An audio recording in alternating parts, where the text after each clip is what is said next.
صورت ہے. بچپن سے آپ سنتے آئے ہوں گے کہ یہ عذاب قبر سے بچانے والی.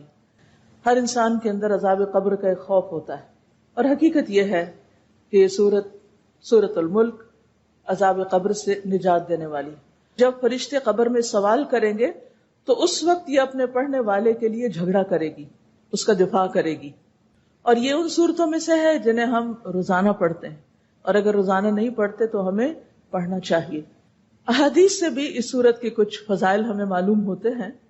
ان کو اگر انسان ذہن میں رکھے تو اس کا حفظ کرنا، اس کا پڑھنا، اس کو سمجھنا، اس پر غور و فکر کرنا اور پھر اس کو روزانہ پڑھنا آسان ہو جاتا ہے. مسند احمد کی روایت میں اسے سفارش کرنے والی صورت بتایا گیا.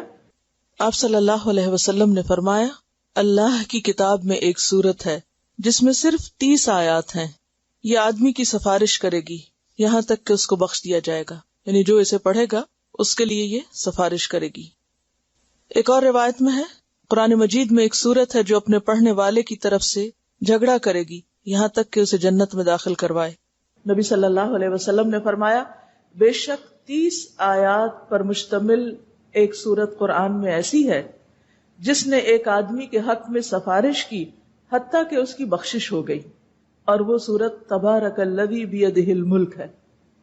یعنی جو شخص اس کو پڑھتا تھا اور کثرت سے ہی پڑھتا ہوگا تو اس بنا پر اس شخص کے حق میں اس صورت نے سفارش کی، اور یہ سفارش قبر میں کی گئی ہوگی. اسی طرح نبی صلی اللہ علیہ وسلم نے فرمایا، سلسلہ صحیحہ کی حدیث ہے کہ سورت تبارک یعنی الملک عذاب قبر سے بچانے والی ہے. نبی صلی اللہ علیہ وسلم کا معمول تھا کہ وہ اس سورت کو پڑھے بغیر سوتے نہیں تھے.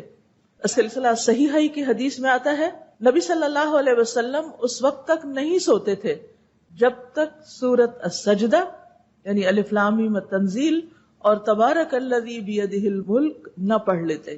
یعنی یہ آپ کے روزانہ کے معمولات میں سے تھی، اور اس سورت کا پڑھنا بہترین کاموں میں سے ایک کام ہے.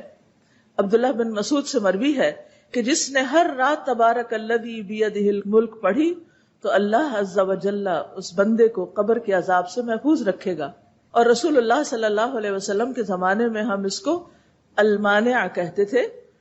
بے شک یہ اللہ عز و جل کی کتاب کی ایک صورت ہے کہ جس نے ایک رات میں اسے پڑھا اس نے بہت زیادہ پڑھا اور بہت اچھا کیا.